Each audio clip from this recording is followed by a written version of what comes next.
परम श्रद्धेय श्रोतागण बंधुओं, जैसा कि आप सबको मालूम है कि सामने भगवान श्री कृष्ण की जन्माष्टमी का त्योहार है। सभी लोग जितने भी भारतवासी हमारे यहाँ हैं, संभवतः हर लोग भगवान श्री कृष्ण की जन्माष्टमी को मनाते हैं। हिंदू लोग उसी कार्यकाल में एक सोहर गीत आप लोग समाप्त फरमाए। एक गांव रहन, बहुत छोटा सा गांव रहन, किसानन के ओमे कुछ अनपढ़ लोग रहत रहन। संजोग बस उसी गांव में एक दिन किसी महापुरुष ने एक श्रीमद् भागवत का आयोजन कर दिया। भागवत सुनने के लिए गांव के सब नर नारी जाने लगे। उसी गांव में एक घर में एक बूढ़ी सास और उसकी जवान एक बहू रहती थी। तो बूढ़ा जी बहुत भक्तिन थी, रोज जाया करती थी। लेकिन एक दिन पतोह ने कहा कि बूढ़ा, अगर आज कहते हैं आप तो मौज जाए सुनिए, कहीं पतोह जाए, बड़ी अच्छी बात है भगवान की कथा सुनिए। वह दिन जब पतोहियों गई सुनाए तो भगवान कथावाचक व्यास जी ने बहुत अच्छा उपदेश दिया नर और नारियों के लिए। क्योंकि लिखा गया है, महापुरुष व्यास जी ने कहा कि नार को समझो नारंगी कि यह जब माया में माया है, नारी से ब्रह्मा विष्णु महेश तीनों पार नहीं पाया। क्या बात है। गई अनसुईया को छलने उन्हें झूला झुलाया है, राम देखो नारी के कारण वनवास पाया है।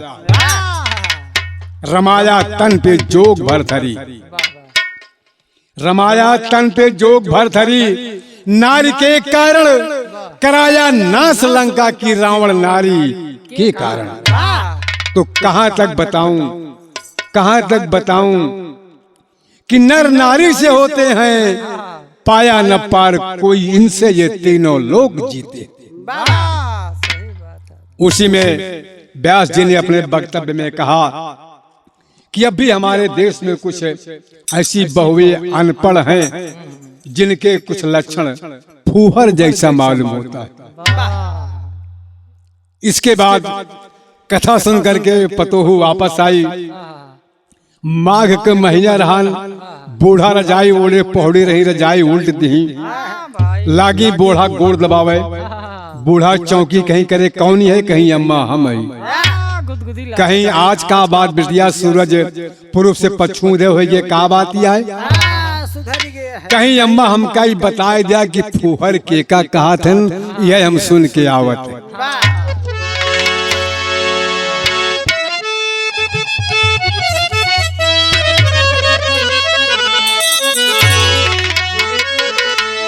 तो भैया बूढ़ो कुछ अनपढ़ रहा, उनका न पता रहा, लेकिन बताओ सुर की कहीं सुना।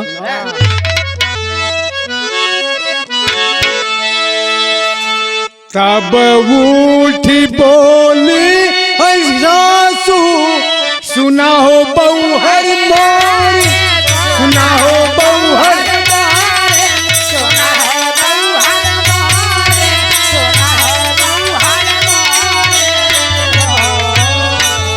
रामा चलत किएड़ी धाम काव, चुतारे नाकी पोछ, रामा चलत किएड़ी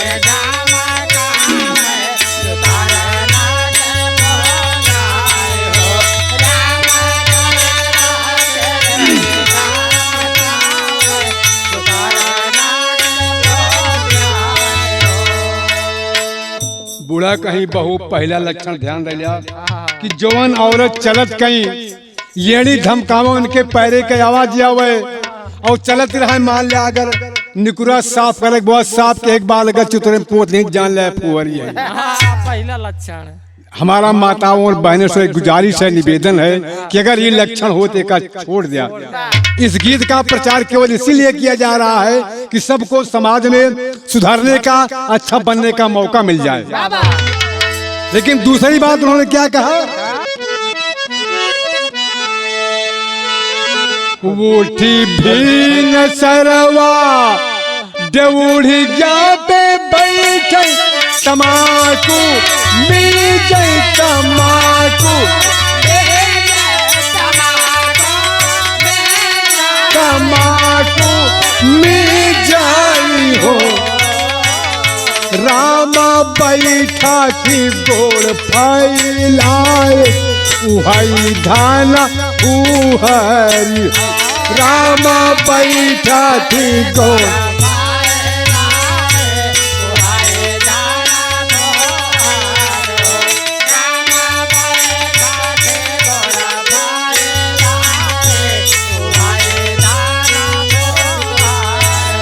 भैया बूढ़ा कहीं बहु एक चीज ध्यान दिला कि कुछ जने की आदत बाग सवेरे उठी तो आए कि ड्योढ़ी बढ़ जिये जेकर पूजा की जात है घर बनत की किमारा लगावत की आई है तो तमाकू ऐसे ऐसे मिल जब शुरू करी है तो उठवा कहे कि जा तुहार सत्यानाश है। इसीलिए उठ भेंसरवा डोढ़िया बैठे तमाकू मिर्जे हो और आमा बैठा थी गोड़ फैलाए वही गोड़ फैलाए के बैठ गई। यह महा खराब है यार। तो पतो अगर इतना लक्षण हो तो छोड़ दी वो। लेकिन तीसरी बात बूढ़ा का कहीं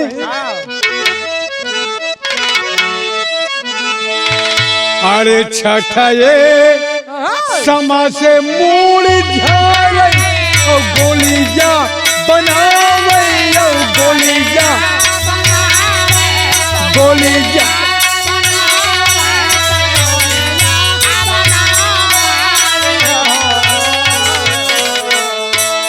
रामा खोसा थी देवालिया दराज उड़त पर गागर हो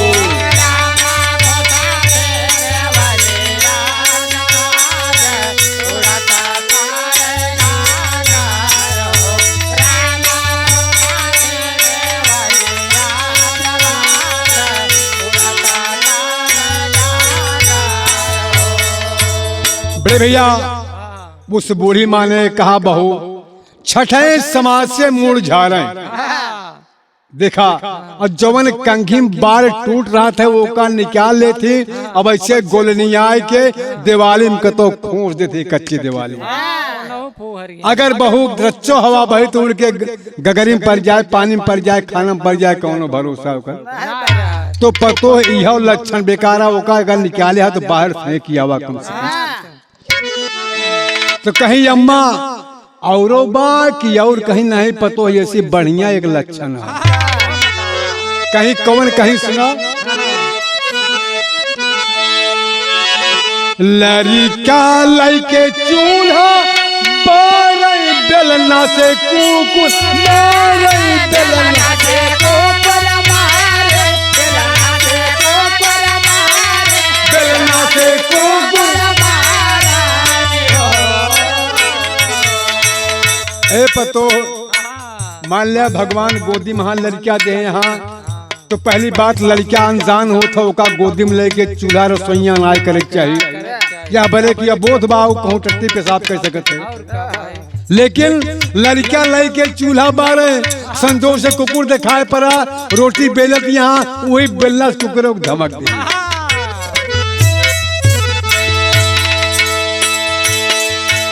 लड़का लइके चूल्हा बार बेलना से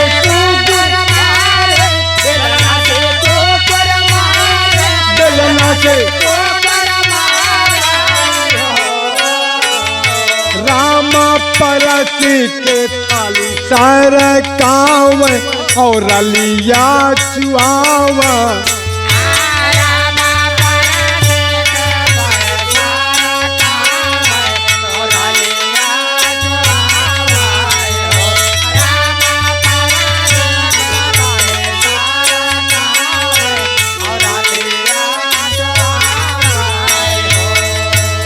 भैया संसार में पति जो होता है उसे परमेश्वर का दर्जा दिया गया है।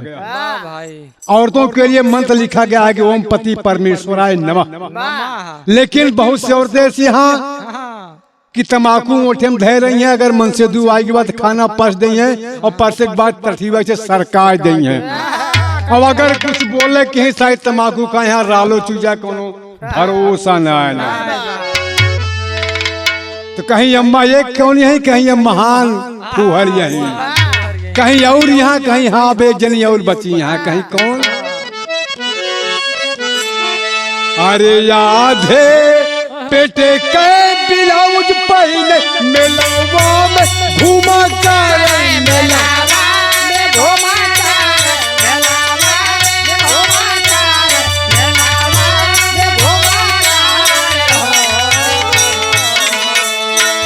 बहू कितनी औरत देखा, औरतों का जो होता है सिंदूर श्रृंगार होता है यहाँ से ढका रहना चाहिए, लेकिन बहुत जने यहाँ मोड़ खोल रही है और ब्लाउज आधे पेटे पहन ली है बिटिया, और मेरा ठेला में घूमत यहाँ यो खराब है यार बिटिया, अगर लक्षण हो तो छोड़ दे।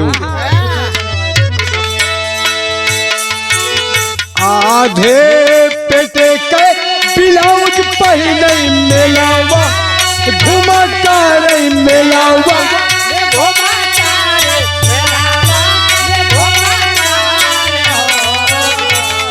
रामा जे कर बाये तना सहूर उहाई धाना हुहारी हो, रामा जे कर बाये तना सहूर उहाई धाना।